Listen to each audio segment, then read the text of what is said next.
Bismillahirrahmanirrahim. Assalamualaikum warahmatullahi wabarakatuh. Waalaikumsalam warahmatullahi wabarakatuh.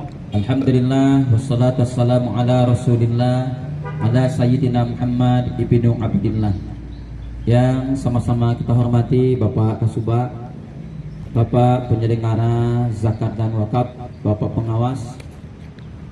Yang kami hormati Bapak-bapak dan ibu-ibu, seluruh peserta apel yang kami muliakan. Puji dan syukur kembali kita persembahkan kepada Allah Subhanahu wa taala. Kemudian salawat dan salam kepada Nabi kita Muhammad sallallahu alaihi wasallam. Allahumma shalli ala sayyidina Muhammad wa ala ali sayyidina Muhammad. Bapak dan Ibu, seluruh peserta apel yang kami hormati, pertama terima kasih kembali kita sudah lakukan apel ini setelah kemarin disampaikan oleh Kasubag dan hari ini kita TL secara bersama-sama. Mudah-mudahan hal ini bisa kita lanjutkan karena saya kira ini adalah sangat banyak positif untuk kinerja kita di kantor Kementerian Agama ini.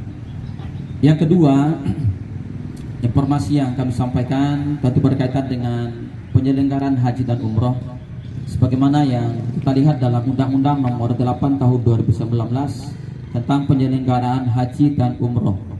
Hari ini kita lihat haji itu banyak perubahan-perubahan, banyak inovasi-inovasi yang dilakukan.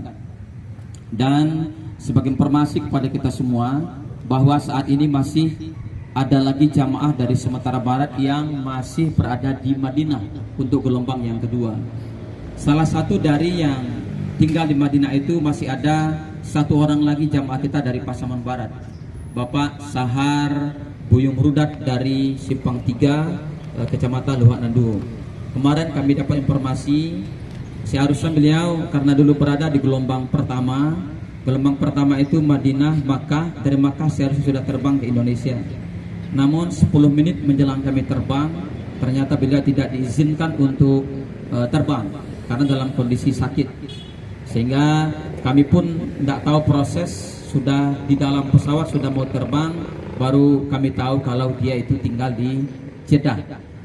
Kami selalu kontak dengan petugas-petugas yang ada di sana dan alhamdulillah kondisi beliau sudah mulai membaik dan saat ini beliau sudah berada di Madinah. Jadi bolak-balik dia, Madinah, Makkah. Seharusnya Makkah sudah ke Indonesia, tapi dari Makkah, Jeddah, balik lagi ke Madinah. Karena semua penerbangan gelombang kedua berada di Madinah, tidak ada dari Makkah. Saat ini beliau sedang menunggu kapan jadwal untuk terbang ke Indonesia.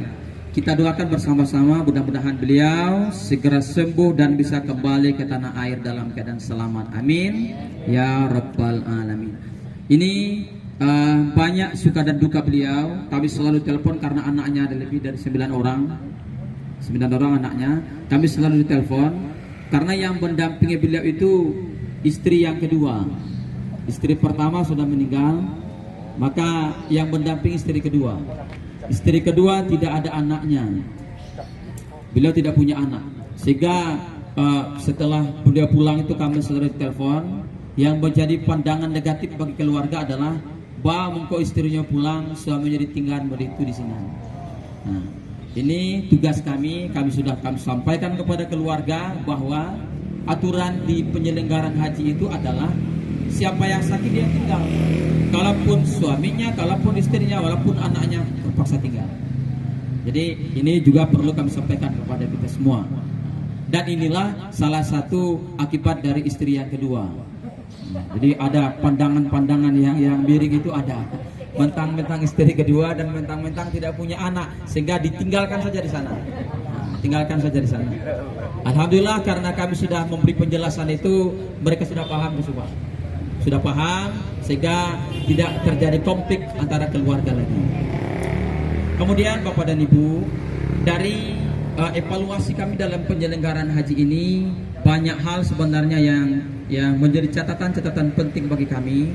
Yang menjadi catatan terpenting bagi kami adalah bagi kawan-kawan yang belum mendaftar dan ada kemampuan untuk itu, segeralah mendaftar. Karena kalau yang sudah tua itu kita lihat memang tidak layak lagi untuk diberangkatkan. Maka kalau nanti kami dievaluasi dalam rapat evaluasi di provinsi seluruh petugas, saya sudah catat.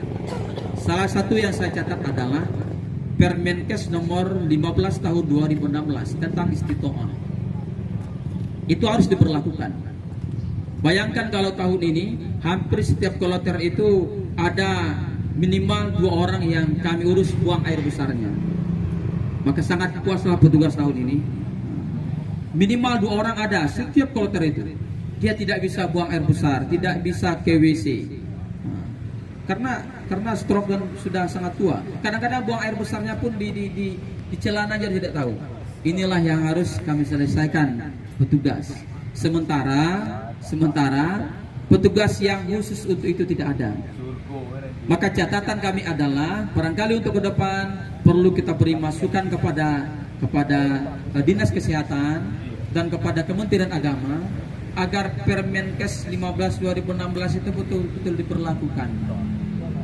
Jangan beri peluang bagi orang yang tak mampu untuk berangkat haji, karena akan membuka titik-titik konflik kepada kawan-kawan yang lain. Seikhlas-ikhlas kita membantu orang, kalaulah dengan buang air besarnya yang harus kita selesaikan, saya kira rasa mendongkol dalam hati itu pasti ada. Ini jadi selama ini kita lihat kalau lolos dari Menteri Kesehatan, diloloskan Menteri Kesehatan. Ada yang tidak lolos di Kementerian Agama, tidak lolos di Kementerian Kesehatan. Kadang-kadang dia punya channel di lobbynya di Kanwil, lobbynya di Jakarta, sehingga lolos. Jadi memang serba salah juga. Tidak lolos di kesehatan. Kadang-kadang dia punya keluarga di Kemenak, lolos juga di provinsi. Nah ini kami sudah punya saran agar nanti dalam rapat evaluasi dari kesehatan dengan Kementerian Agama sama-sama betul berkolaborasi kita agar jamaah yang diberangkatkan ini betul-betul mampu dan layak untuk melaksanakan sebuah rangkaian ibadah haji. Terima kasih kepada kawan-kawan sekalian yang telah memberikan dukungan secara waktu, moral, materi, tenaga pikiran kepada kita semua. Kami ucapkan terima kasih sehingga semua jamaah kita sudah terlaksana pelaksanaan hajinya dengan baik, dan masih ada lagi sebenarnya PR kita. Ada beberapa orang lagi yang belum kembali ke tanah air tetapi bukan dalam kondisi sakit. 4 orang lagi selain dari yang satu itu. Kita doakan mudah-mudahan dalam waktu dekat mereka bisa kembali bergabung dengan keluarga di Pasaman Barat ini dengan membawa haji yang mabrur. Amin ya rabbal alamin. Terima kasih kepada kita semua. Mudah-mudahan seluruh amal baik dan jerih payah kita untuk memberangkatkan saudara kita berangkat haji ini akan dicatat ibadah oleh Allah Subhanahu wa taala. Amin ya rabbal alamin.